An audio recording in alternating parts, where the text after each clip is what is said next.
Salam sejahtera Malaysia. Denyut nadi suara rakyat terus bergema di channel ini. Wow, ingatkan isu LCS sudah selesai. Rupa-rupanya belum selesai lagi.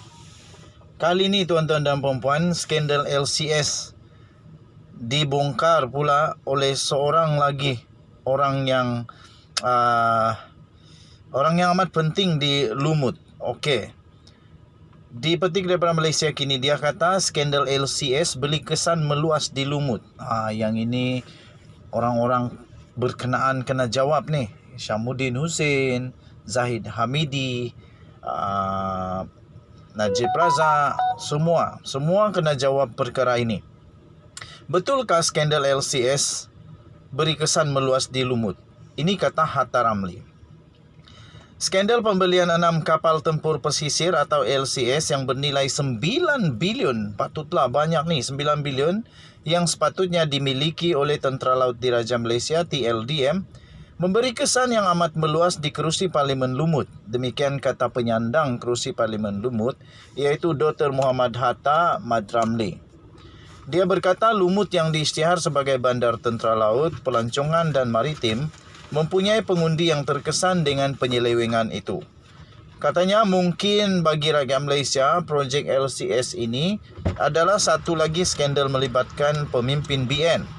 Tapi bagi penduduk Lumut, ia melibatkan punca pendapatan mereka. Ramai warga Lumut yang terlibat secara langsung dan tidak langsung dengan projek ini kini hilang punca pendapatan, kata beliau. Ramai pembekal yang terdiri daripada veteran TLDM yang membantu kontraktor utama. Ramai juga pekerja yang diambil. Pembekal-pembekal ini terdiri daripada veteran TLDM, katanya.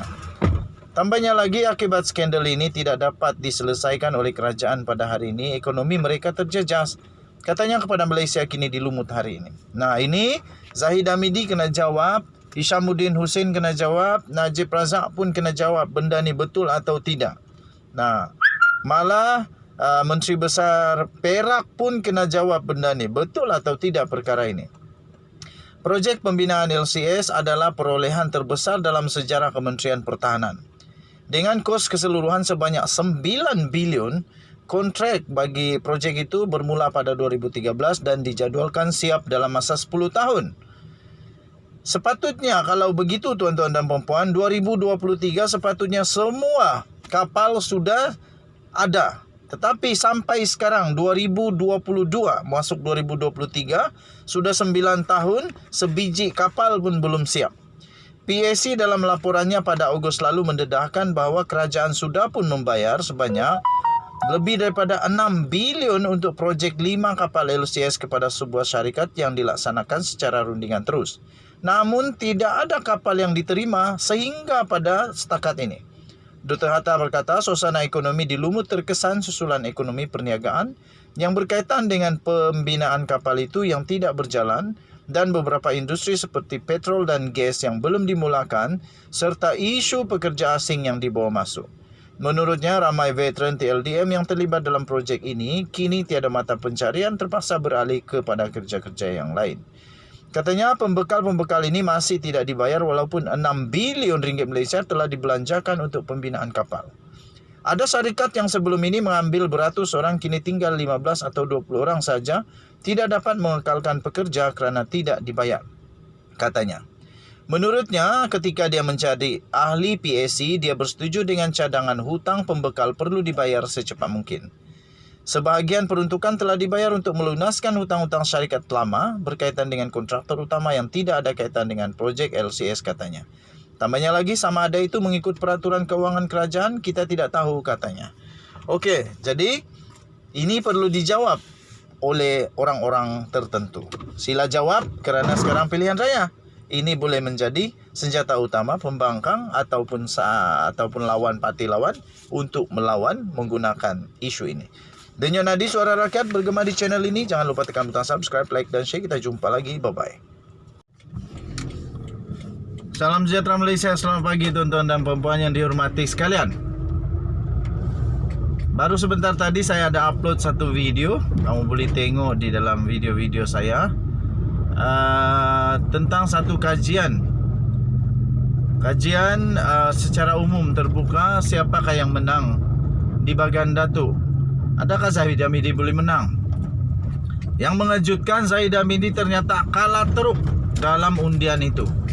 Dia hanya mendapat 15% sejauh undian, manakala 74% pula kata Zahid Hamidi kalah teruk.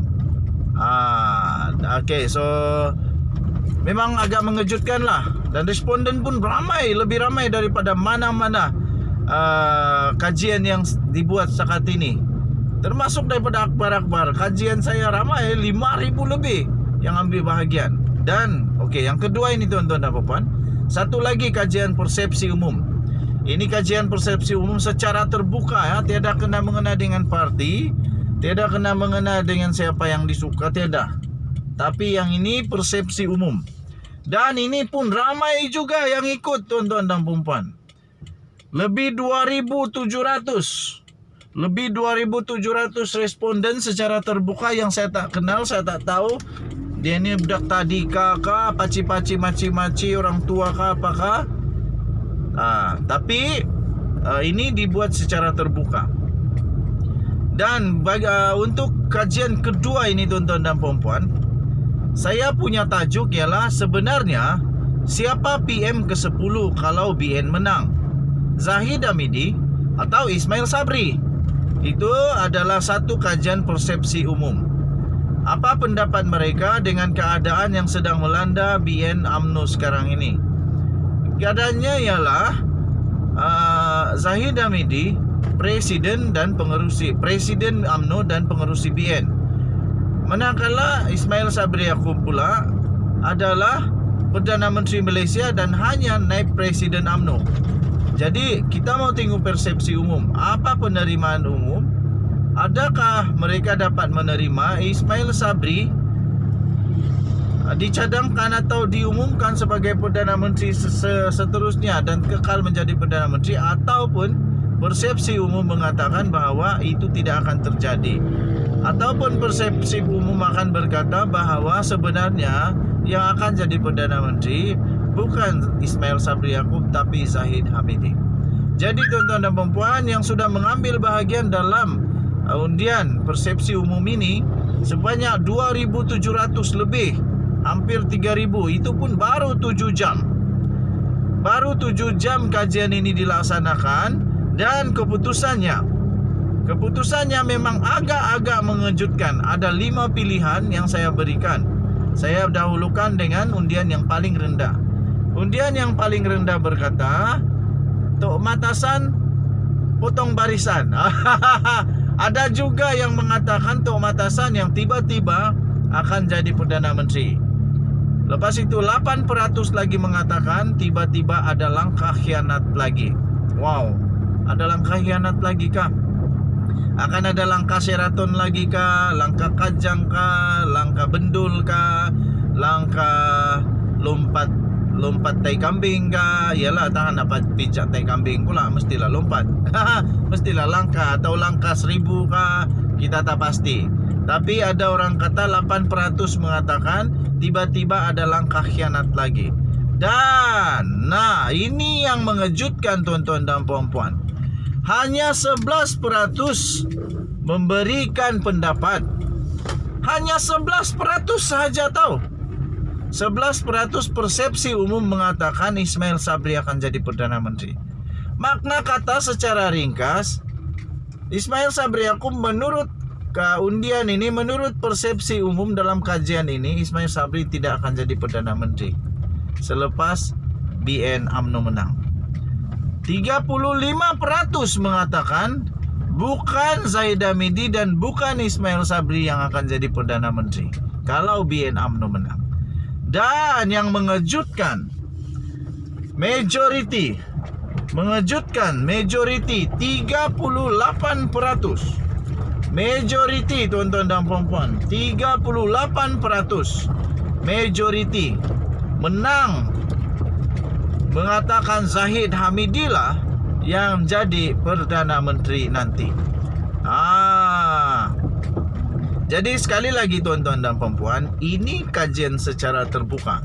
Ada lebih kurang 3.000 responden yang ikut serta.